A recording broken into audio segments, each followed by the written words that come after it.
for half an hour in a virtual chat room. So you can join that. It will be in your user profile. Time is money, as Classic said. So we don't have a time for a break, and we'll continue with the second presentation. So it's my pleasure and privilege to welcome Adam Jamiol, Shared Service Global Advisory Partner at PwC Poland. And Adam will be talking about the business services in CE trends on the way to the new normal. Adam, thanks very much for being with us, and thanks very much for coming to the conference. Give us some perspective how shared services look in Central Europe, Central and Eastern Europe. Floor is yours. Thanks very much, Gabriel. Hello, everyone.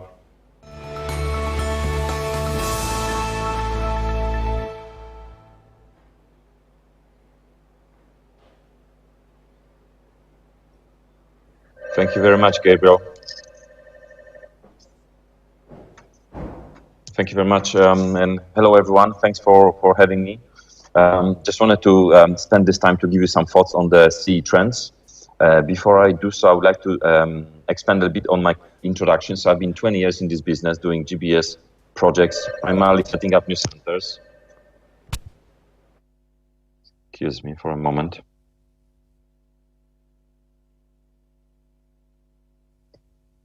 Yes, sir, I just need to check something.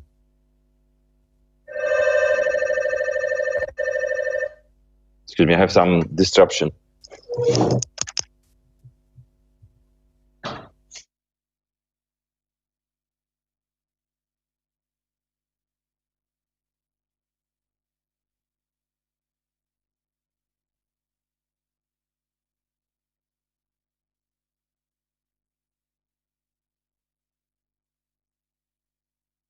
Okay, I'm back. Apologies.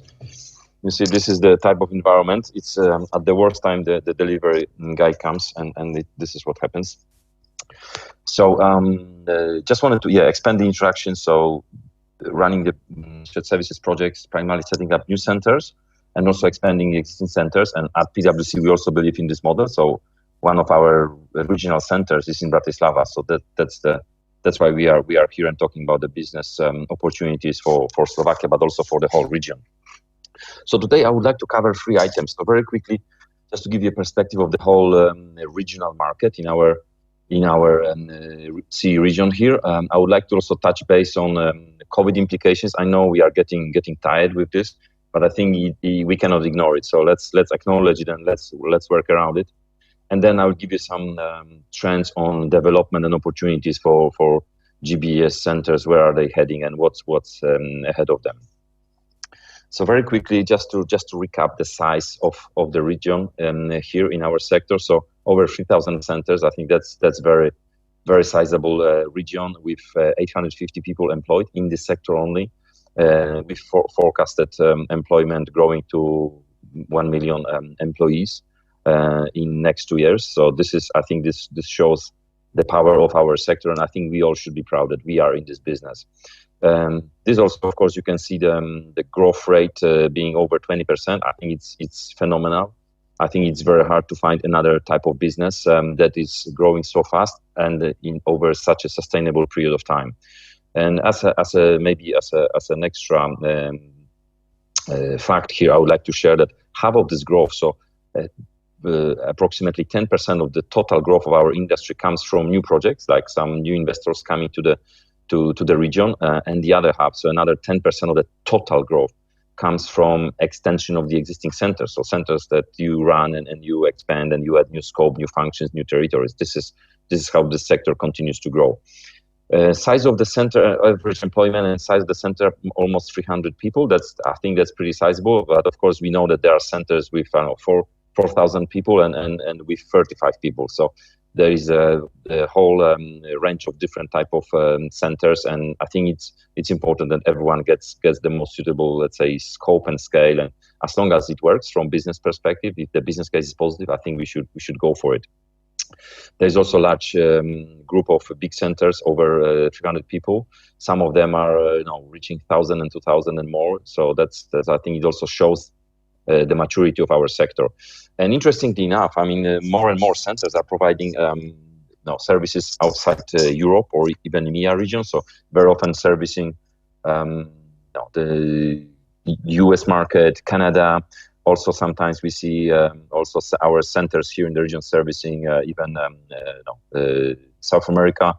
I visited on a couple of occasions centers that were providing services out of the region into the Asian market. So that's also quite interesting and not very rare. I think it's becoming more and more common that we have this type of power and service pattern in our centers.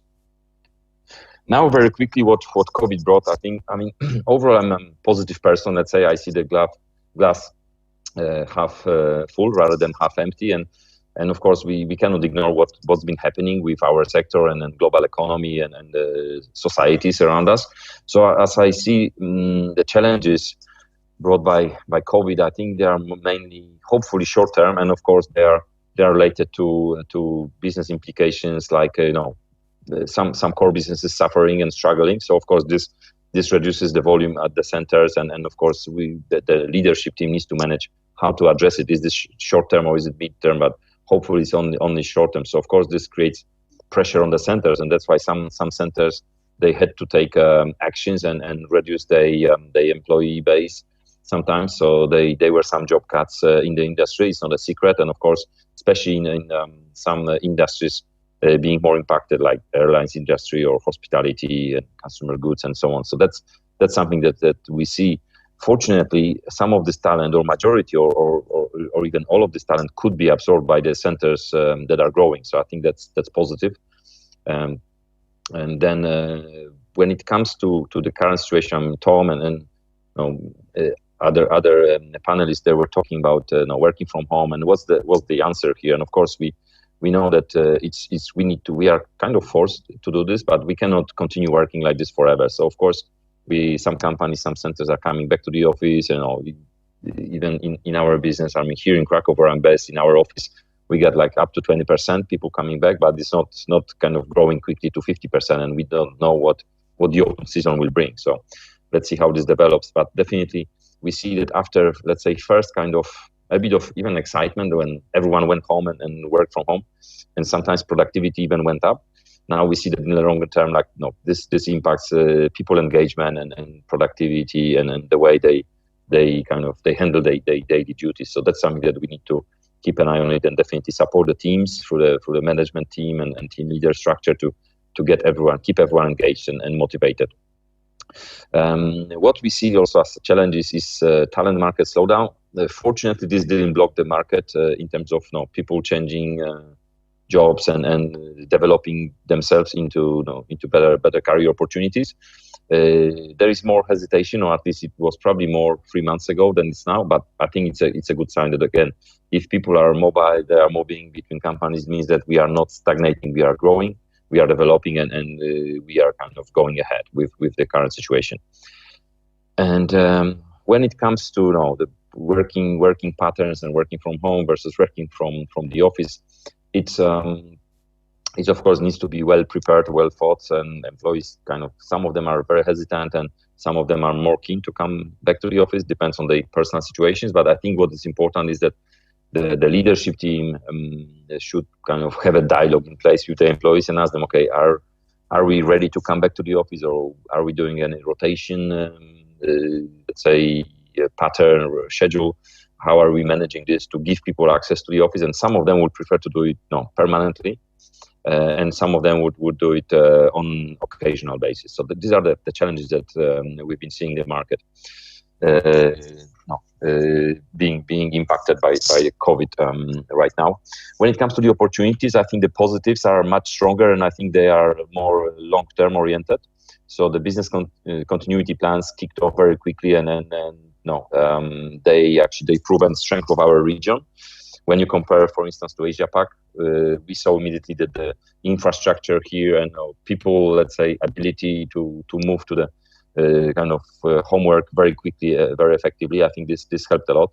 This also showed that in this region we have very strong environment, and people are very motivated, dedicated to make it work, and also infrastructure allows it, because like in Asia, it's not a secret that not everyone has internet at home or has a PC can be used for this type of workaround.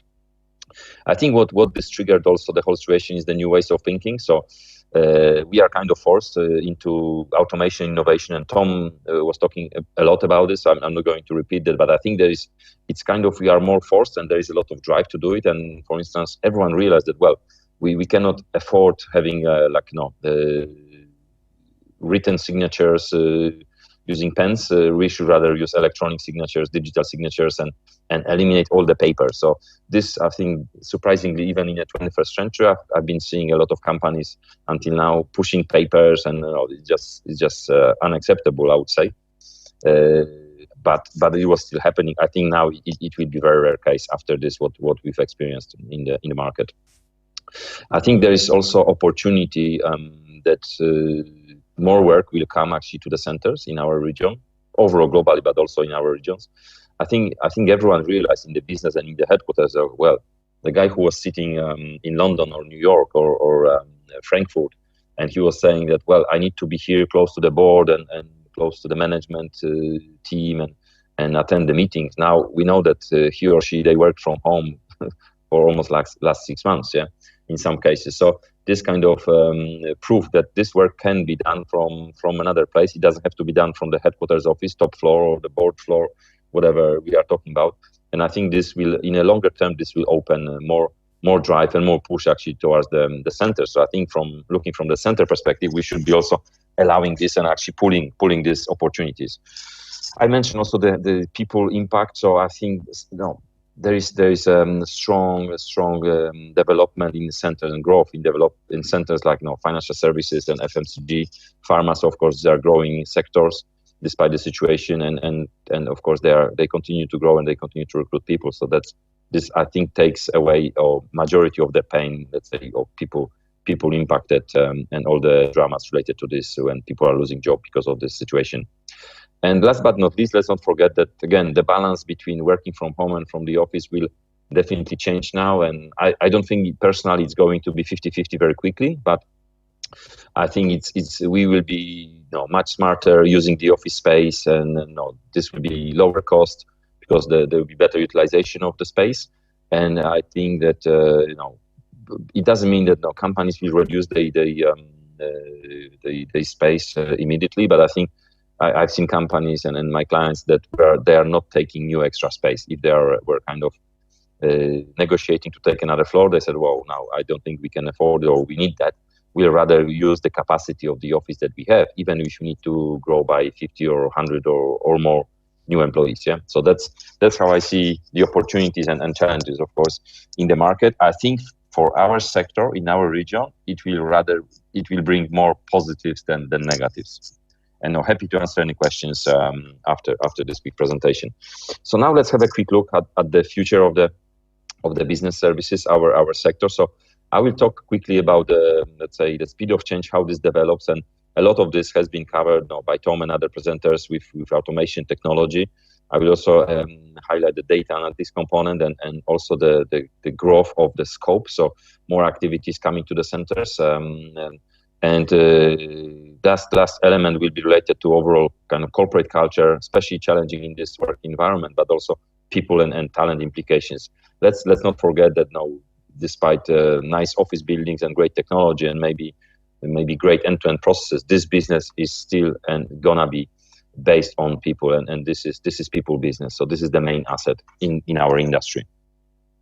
Let's have a quick look at the automation. We see again. Tom mentioned a lot about RPA and development, and we are all learning this. I think the industry is learning, and 3 years ago, I was expecting that RPA will go up much faster.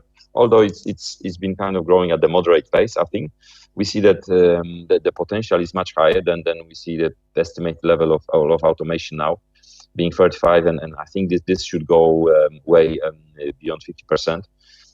I think what will enhance that is not just the simple RPA or simple bots.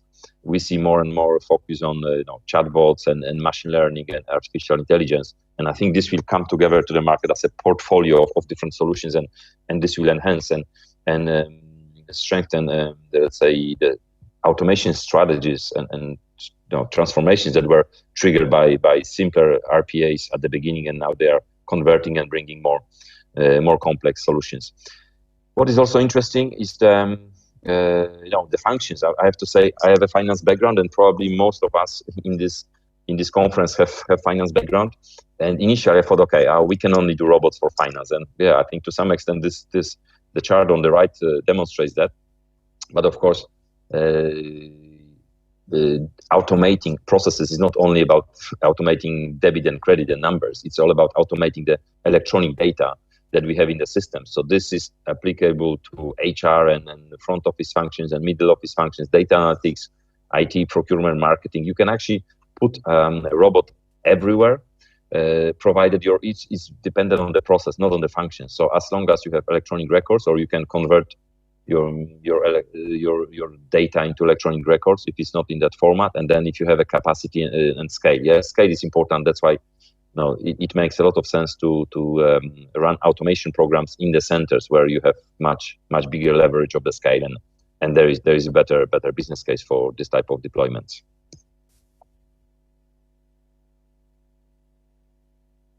Data analytics. So that's something that we see.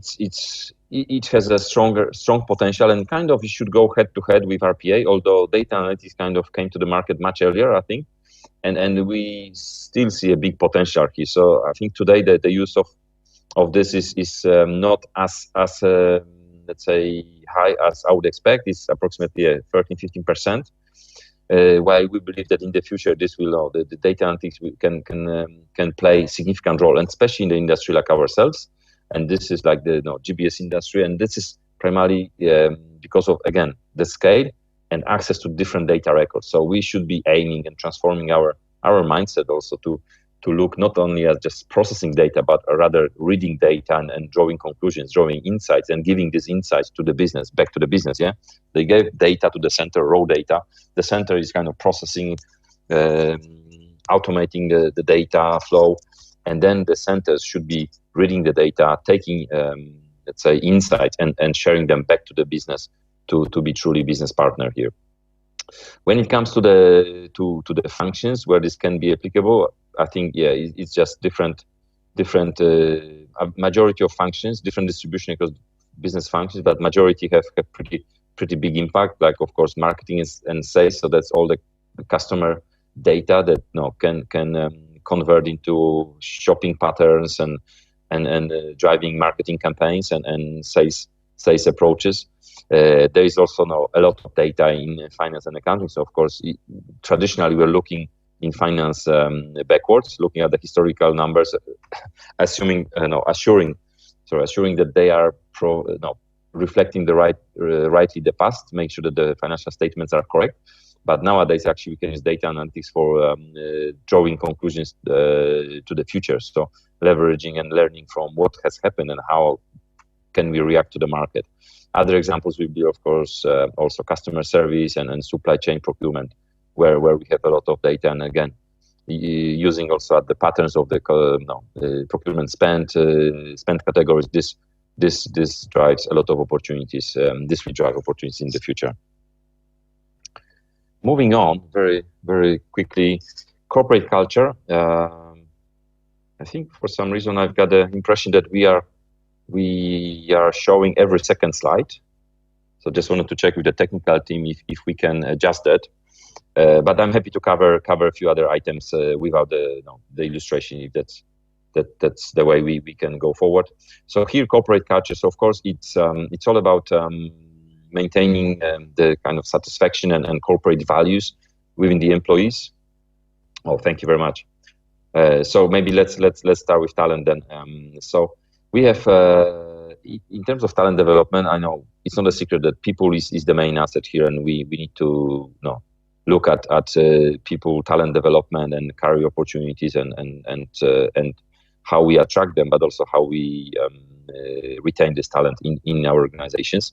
I think what is interesting is that the expectations, the motivations keep changing. So it's not only about the package anymore. It's more about development opportunities, as you can see, and doing something interesting and meaningful. And this doesn't always mean that this is only related to regular work, to daily work. When you can see also the third item being making the difference, and that's something that I've seen being very powerful. It's very often this is related to corporate social responsibility initiatives, and I've seen some mature centers where they deployed these CSR initiatives, or they gave space actually and freedom to the employees, and it doesn't really cost a big budget or not at all. Actually, just investing some time and giving people this ability. And those centers actually they were managing 1-digit attrition, which is quite impressive given the maturity, and also they scaled. They were sizable centers, and that I think that's quite impressive. And we tend to forget about this. I mean, everyone is going this direction because we see also the younger generations joining the market, the labor market. But I think it also shows the shift in mindset, and every generation kind of has different pattern of expectation, and that's why we are looking at this let's say projections and future trends from that perspective. So really, this will be important differentiator. Also, this relates to being a valid member of the whole team and center, but also the local society. And what is also important, I mean, this kind of links us to the corporate culture. I think what the worst thing that may happen in our industry, or in a specific case, and unfortunately it's still happening, is when, let's say, the headquarters says, okay, us here, and then the center, so them sitting somewhere in C region, in Slovakia or Poland or Hungary, and just processing data for us. And I don't think it's a good perception. I do believe that the best outcome can be achieved if we think one team. We are one team working for one group corporation, and we share the values, and we work as business partners. It's not like us and them; it's all us together. I think that's very important. That's why the corporate culture is so important. So that the center shouldn't feel like, oh, we are just a provider, and we will wait for what the business units will say or what the headquarters will say. Actually, they more and more often they have a say, and they contribute to the discussions, how we develop the business strategy, how we can leverage the centers, the GBS structure, into enhancing the strategy and accelerating the overall business strategy. So that's very important, and I think that's why also this kind of mindset has to be driven from the top, but also the centers need to enable and actively participate in this. What is important here as well to highlight is that overall, the environment, the main elements of culture aspects and collaboration, those are really fundamental to make sure that people can feel they are part of this family. They feel they can manage their duties and also contribute, add value to the corporation. But on the flip side, is not of course is not only the positives. We see some challenges with the attrition or using different type of different multicultural environment that it's sometimes harder to manage, especially with remote working right now. And that's something that I think this will help to develop. But again, it's much harder to manage the corporate values and culture and unity when we work in a remote environment. It requires different thinking, not just tools, but different approach and different messages from the very top. And so let's move to the next one.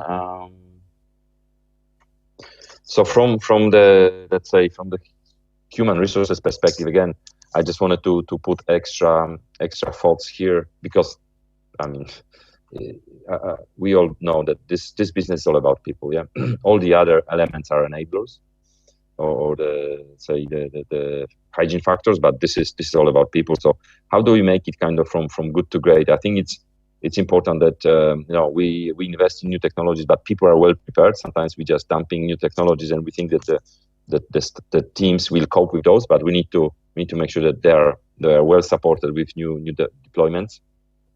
I think what is also important is the new job profile. So it's a different skill set. Now we are looking not at just languages or just process competencies. We are looking at data analytics, mindset, creativity, collaboration, and this type of qualities in in talent. So it's not only about technical expertise. I think technical expertise will be going down and down, and there will be more focus on skill set rather than technical competencies, because I do believe that skill set is something that takes time to develop, and if someone has it from day one, it's much easier and much faster to drive new opportunities. And technical knowledge can be always taught and normally quickly picked up if needed. So I think that the next important item is managing talent. So again, attracting talent is one thing, but maintaining the talent is key. And we see, I think overall there is more maturity. I think people now, they don't just go with a better financial opportunity immediately. They look at the full package, and again, the development opportunities, the progression opportunities. This is more and more valid, and we also see people are looking at the social impact. So the CSR initiatives, are they possible at the new employer? Are they feasible? Can I be part of this? And what can I bring as a person to this? How can I be better member of the society and the community?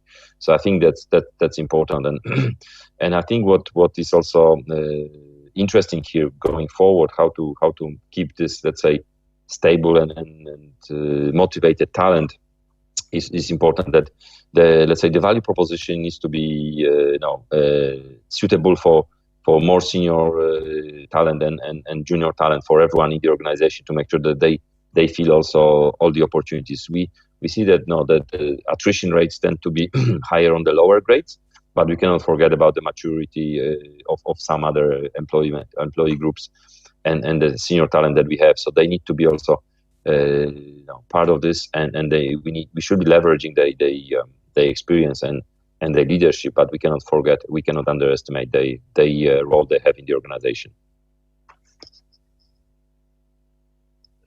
Okay, so that's pretty much it. I would like to pause here for any questions.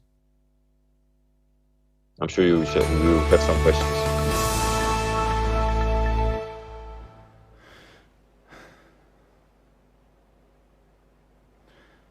Well, thank you, Adam, for this interesting presentation. I will bet take $10 that the intro with the parcel guy you made on purpose to drag attention of the audience, so we can have a conversation afterwards. Adam, thanks very much. A couple of remarks, and I believe that the government officials are really still listening in to our conversation or this conference, because what drags my attention during your presentation was that infrastructure, even though might be really seen as a wasted money, it's key for including business service centers, right? So you said Europe versus Asia-Pac, development of the internet access and so on, human talent. And we have a question which is touching human talent, and it's probably coming from the academia. Adam, Slovakia is noteworthy. What are the BSC's priorities in Central and Eastern Europe countries for cooperation with universities? Any specific areas, needs defined for the region or for individual countries? So how you see talent development and talent shortage in relationship to university degree and probably companies or businesses cooperating with universities or academia? Yeah, very important question actually, Gabriel. And I have to say it's something that is not easy to kind of make it great or make it perfect. I think we need to be realistic here, but of course the universities and local government bodies, they have a massive role in let's say collaborating with the sector. And I think we take initiatives in Slovakia, in Poland, in other countries across the region to strengthen this collaboration. So for instance, sometimes I've seen programs run at the universities that prepare people for the GBS roles, not only just for let's say entry roles, but also for leadership roles and some talent development roles. So I think it's important to continue this dialogue, but we need to be realistic. I think expecting that we'll match the talent that the talent needs in 5 years and perfectly, let's say, fuel the talent to the market from the university will be very hard to achieve. Why? Because it's very very dynamic market, and as we can see, the talent develops in more new competencies actually. So it's more about the skill set and some, let's say, mindset abilities rather than technical let's say performance. And I think strong dialogue is definitely needed. And to be honest, I mean, all the efforts that we take here in the region, we can only be proud of if they pay back, because I had a meeting with representatives of Luxembourg government, and they had similar issues. They were struggling. They were actually enhancing collaboration between the universities and the, let's say, the financial sector industry that's very strong in Luxembourg, but it wasn't walk in the park. So if we fail in smaller steps, I think we shouldn't give up, and we should definitely stimulate stronger and long-term dialogue between the GBS industry and the universities, the government representatives. Well said. Adam Jamiol, Shared Service Global Advisor Partner, PwC Poland. Thank you very much, Adam, for being with us. Now Thank you very much time for having a me. short break. It's a beauty of the virtual conference that during the break you can go grab something to eat because it's a lunchtime. So grab sandwich, grab something warm, and get ready in 10 minutes for our next conversation. Just a reminder for everybody, after the conference, we are slightly behind the schedule, but after the conference, Adam and Tom will be available in a virtual chat room, so you can really continue dialogue with them, and you can maybe continue ask questions, which probably was not answered or probably has not been answered. Maybe last comment from my side before break, in a section of that menu, you will have an option to download materials which has been created by American Chamber of Commerce and BSCF. There is a leaflet, Slovak and English. You can download it. You can have a look at it. And obviously, we'll be posting both presentation as well as the recorded materials from this event on our BSCF EU web page as well as on a social media. Enjoy your break, and in 10 minutes we are back.